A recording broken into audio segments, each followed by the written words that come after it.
The church is the enemy of knowledge and learning, her opponents say. Well, then why did she give birth to the university system? It's another forbidden question. We're going to look at it today on the Catholic Church, builder of civilization.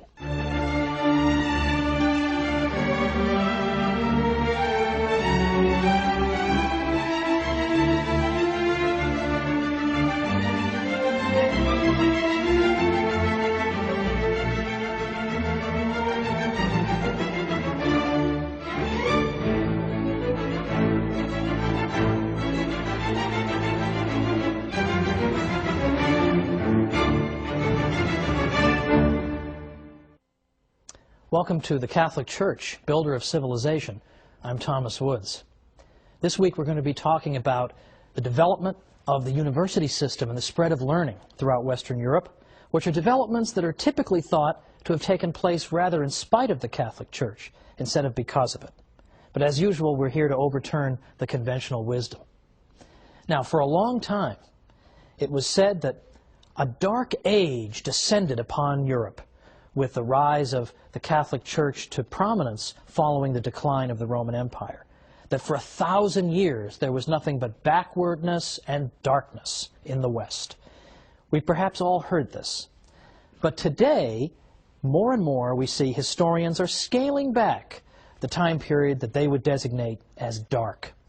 No one in his right mind refers to the 1,000 years from the late 400s to the 1400s as dark. Only a lunatic would call, for example, the 13th century dark.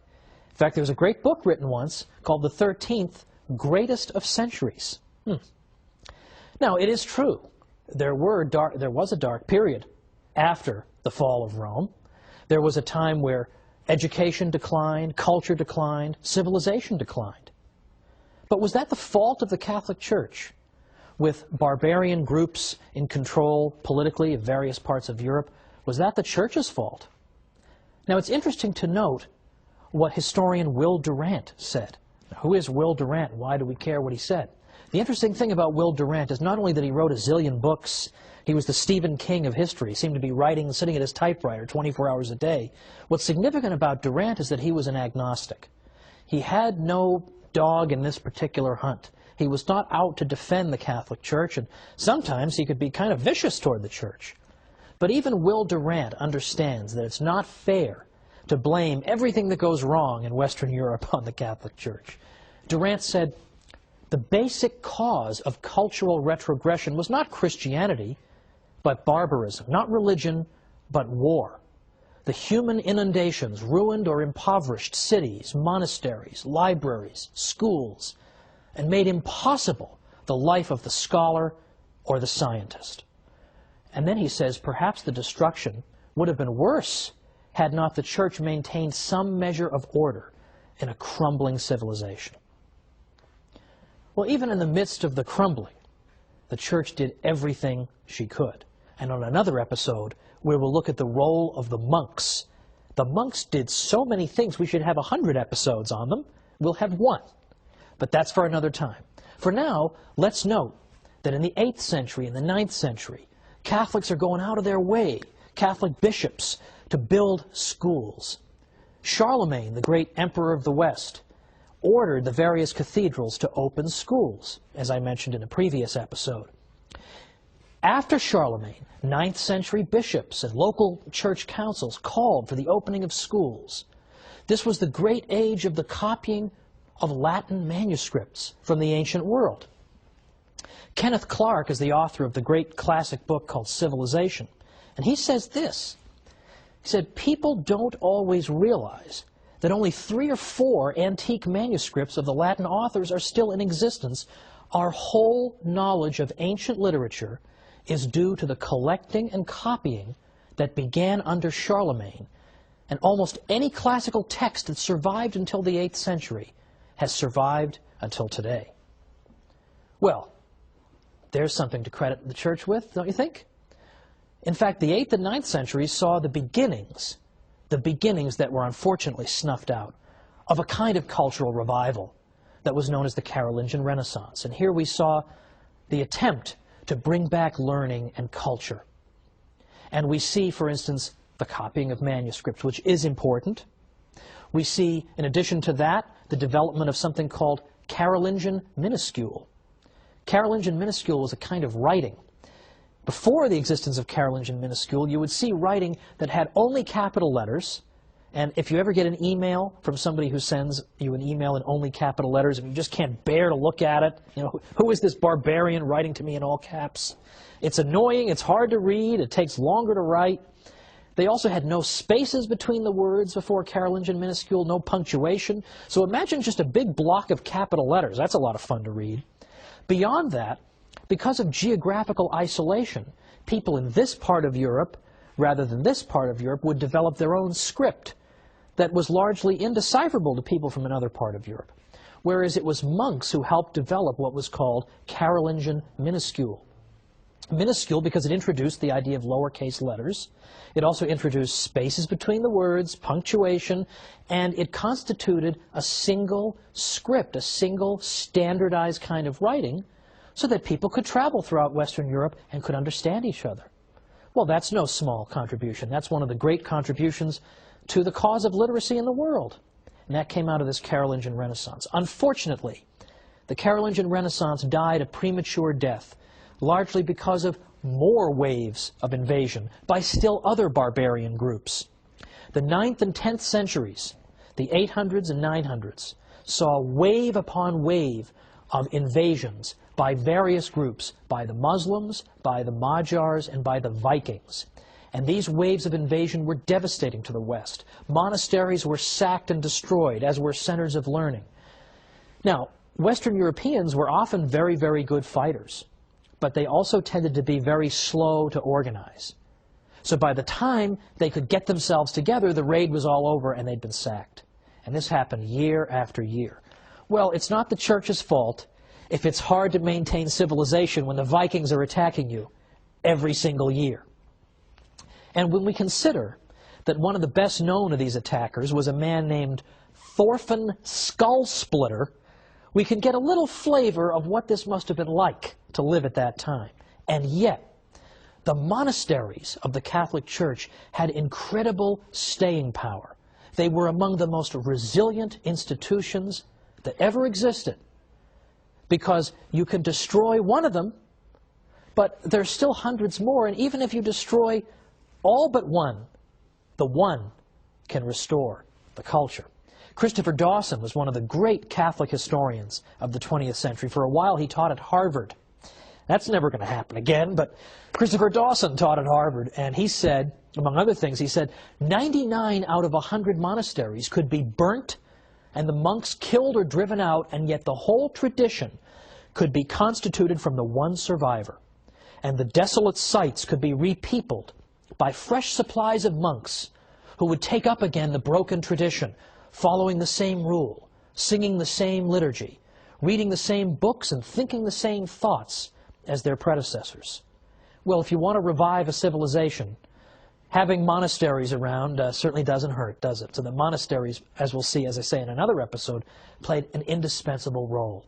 They could, no matter how many of them you destroyed, it could start all over again because of the remnants. Now, historian Lowry Daly once said that the Catholic Church was the only institution in Europe that showed consistent interest in the preservation and cultivation of knowledge. Isn't that surprising to hear a historian say that? The Catholic Church is the only institution that's consistently interested in the cultivation and preservation of knowledge and the pursuit of truth. Well, it so happens that that institution, the Catholic Church, did more than any other institution to give birth to the university system in Europe. The university was a unique creation of the High Middle Ages in Europe. And when we say High Middle Ages, we typically mean perhaps 1150 to 1200, all the way to perhaps 1350 or 1300, that time period. And it's an extraordinary time because, as I say, it gives birth to the university system. How could you call an age dark that gives us the universities? Now, where did the universities come from? Where did the universities come from? All different sources. In fact, they come from On the one hand, some of the universities, some of the cathedral schools that were built and encouraged by Charlemagne and later bishops, some of them turned into universities. Other universities got started as informal gatherings of scholars that eventually built up the infrastructure of a university. And we can't identify with exact precision a date that they got started, but certainly we can say that by the latter half of the 12th century into the 1200s, the universities are getting going. And you start to see some of the great universities of the Western tradition. You see the birth of Oxford and Cambridge and Paris and Bologna and the medical school at Salerno. These places are 800 years old and older in some cases. This is an extraordinary advance. And what institution made it possible? Not simply the Catholic Church, but specifically the papacy.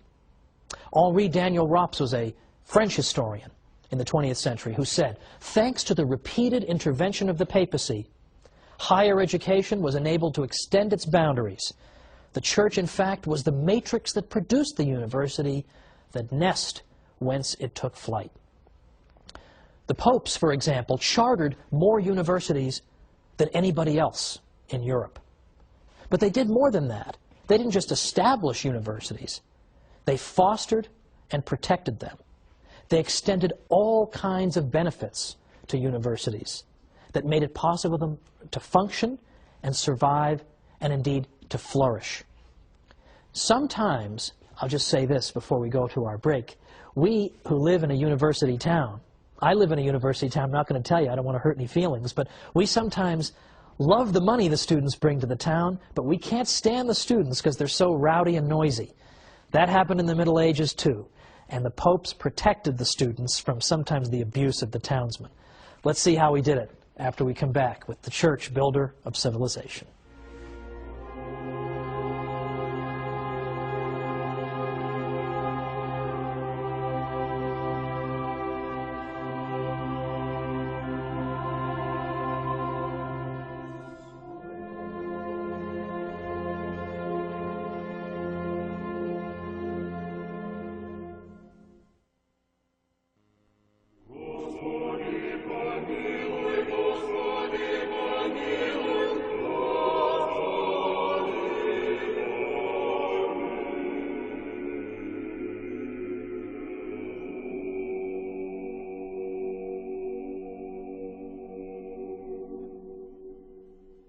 Welcome back to the Catholic Church, builder of civilization. I'm Thomas Woods.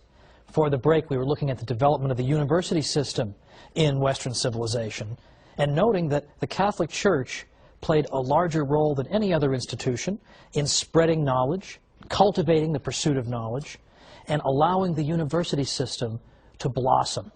There was no institution that did more, and the papacy in particular consistently intervened.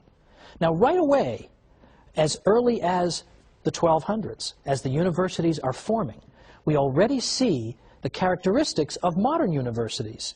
They were not absolutely identical to our modern universities, but we see important similarities. For instance, that we had the same distinction between graduate and undergraduate education that we have now. We had the idea that you go and you pursue a fixed course of study, upon the completion of which you receive a degree. All these things were features of the medieval university.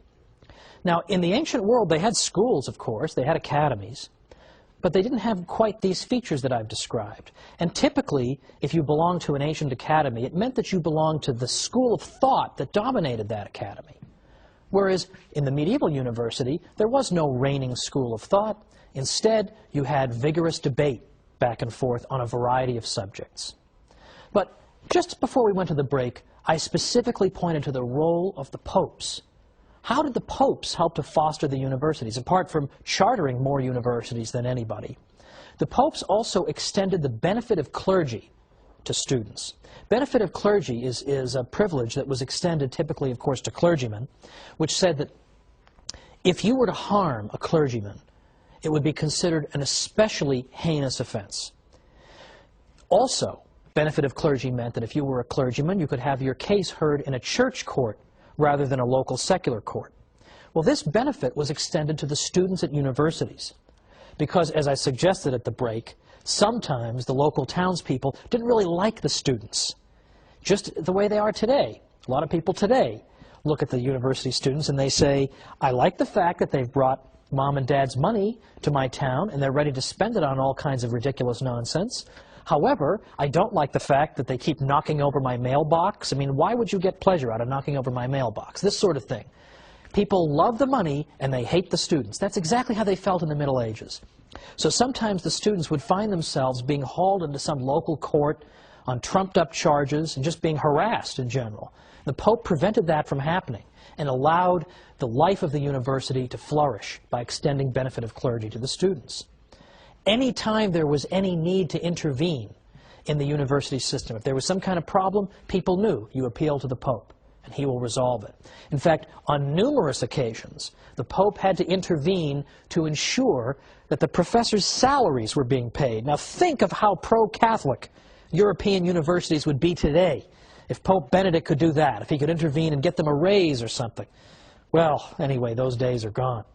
However, it is important to recognize that among the universities that were chartered by the Pope, there was something called, in Latin, and I'm using the church pronunciation, ius ubique docendi, which literally means the right of teaching everywhere. What that means is that if you got a degree at a university that the Pope had founded, had given its charter to, that you had the right, automatically, no questions asked, to go to any university in Western Europe and begin teaching. No questions asked. So that begins to foster the idea of an international scholarly community, because somebody coming from this university can just go and teach over at this one. And we begin to get fruitful intellectual exchange. Now, some people, I'm sure, have a sort of caricatured view of what intellectual life must have been like in a medieval university because, for instance, it's sometimes said that, oh, of course we had universities, but the professors had to toe the line, right? They had to say whatever the bishop wanted them to say, or the Pope, or they were always hemmed in and they couldn't just say what they wanted to say. That is so false that it would take forever to refute it. To the contrary, as any impartial historian of the universities will tell you, to the contrary, the intellectual life of these universities was very vigorous and robust. There was hardly any question that was not rigorously debated at the medieval university. Now, it's true, there were broad theological limits within which this debate took place, but within those limits, it was open season for various questions being debated. I mean, arguably, there was more rigorous debate in medieval universities than there are when we see in universities today. I mean, in universities today, we all know, you have to walk on eggshells, you're not allowed to say certain things, or you're not allowed to defend certain types of people or defend the Catholic Church. We all know that. You didn't have that in the medieval university. You had rigorous, vigorous debate going on back and forth. In fact, what you would see in the afternoons after the professors would give their morning lectures was that a professor would get up before the entire assembled university community and he would do something called determine a question. That is to say, some controversial question would be debated by skilled debaters on both sides of that matter. And they would both make the strongest cases they could for their own positions. And then it would be up to the professor to step forward and synthesize everything that had just been heard and put it all together and resolve it, come to a solution on the basis of this rigorous debate. That was called determining a question, and that took place in the afternoons. Now, I would like to see a modern university try something like that, but you won't see it because the professors are all tenured and they want to just sit in their offices and type entries on their blogs, so they're not going to want to do that. But that was what the university system was like, and if you wanted to get a degree in a medieval university, you had to do that too. You as a student had to stand up there in front of the whole university community and determine a question. That's hard.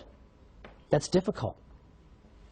Now consider also that we can see the debating nature of our Western civilization. We can see it evident in the writings of this time, the writings of the early centuries of the university. Take, for example, the great St. Thomas Aquinas, who is admired by all civilized people everywhere, in effect. Who is admired by all civilized people everywhere, in effect. Look at St. Thomas. Look at the way he debated with people. First of all, if you look at his Summa Theologiae, or Summa Theologica, you see that it's arranged according to questions and answers. Thousands of questions he raises. Incidentally, I used to put on my quizzes, yes, I'm admitting on camera that I gave multiple choice quizzes at the college level. I did that just to make sure they read their books, which they didn't, but I gave them the quizzes all the same. And one of the wrong answers I gave was, the church told people not to ask questions. Now, if you were even slightly listening to anything I was saying, there's no way you'd circle that answer. You wouldn't believe how many of them would circle it. I could have spent the whole semester standing up there saying the church fosters a culture in which questions were routinely asked. Wouldn't have made any difference. They've already been told the church hates knowledge. And so they all circled the wrong answer. Well, in any event, St. Thomas Aquinas asked question after question after question. And if you notice the style of his writing, you notice the organization of it. He and other scholastics debated things in this way. They would take some question, and then they would consider all the possible objections to their own position and list them out. And then they would explain their own position. And then they'd go back and they'd answer the objections. And he did this for question after question after question. It's an extraordinary achievement. It's fascinating reading. And what's great about it is that St. Thomas was generous toward his opponents. St. Thomas wouldn't just make up some ridiculous argument, attribute it to his opponents, and then say, aha, I triumphantly answer this person. No, he would present his opponent's arguments as persuasively as he could. At least try to make it a little interesting, right? He would portray it as accurately as possible and as persuasively as possible. In fact, in some cases, St. Thomas would even think up arguments that his own opponents hadn't even thought of. And he would say, well, wait a minute, you guys also have this argument and this one. I'll give you those, and then he'd answer those. I mean, that is an honest debater. That's what Western intellectual life was like. And you see it in St. Thomas. It's organized in effect, the format of a debate, an ongoing debate with antagonists. That is an extraordinary achievement. That is what our Western civilization is about. It's not just uniformity, it's debate and discussion. Now, one of the great historians of science in our day is a man named Edward Grant. And he looked back at these medieval universities not long ago, and he found something very, very important there. And he said this, he said, what made it possible for Western civilization to develop science and the social sciences in a way that no other civilization had ever done before? The answer, I am convinced, lies in a pervasive and deep-seated spirit of inquiry that was a natural consequence of the emphasis on reason that began in the Middle Ages. With the exception of revealed truths, reason was enthroned in medieval universities as the ultimate arbiter for most intellectual arguments and controversies. It was quite natural for scholars immersed in a university environment to employ reason, to probe into subject areas that had not been explored before, as well as to discuss possibilities that had not previously been seriously entertained.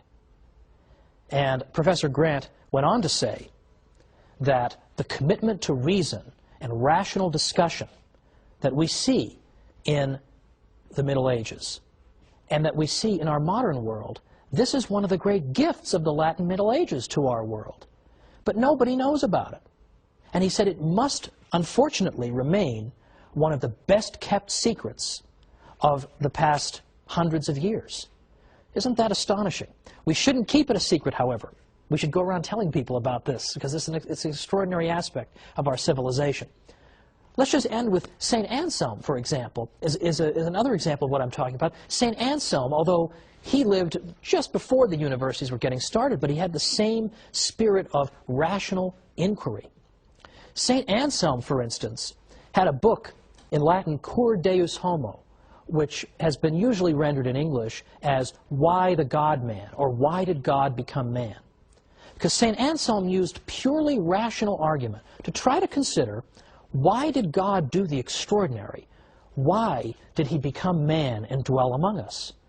If he wished to reconcile the human race to himself, why did he not simply make a declaration from heaven? Why did he become man? And St. Anselm explained this by using his own reason, thinking about it. But what St. Anselm is known for the most, perhaps, among philosophers, is that he asked another rational question: does God exist? And he began to use reason to try to uncover the answer to that question. Does God exist? St. Thomas picked up this question, of course, and he had 5 ways that he used to demonstrate that God existed. And this is where we're going to pick up next time, because this intellectual tradition of debate and discussion and reason turns itself on the faith itself and asks questions like, does God exist? And if so, can we demonstrate it? And I'm going to suggest that they did it. How did they do it? We'll see next time on The Catholic Church, Builder of Civilization. See you then.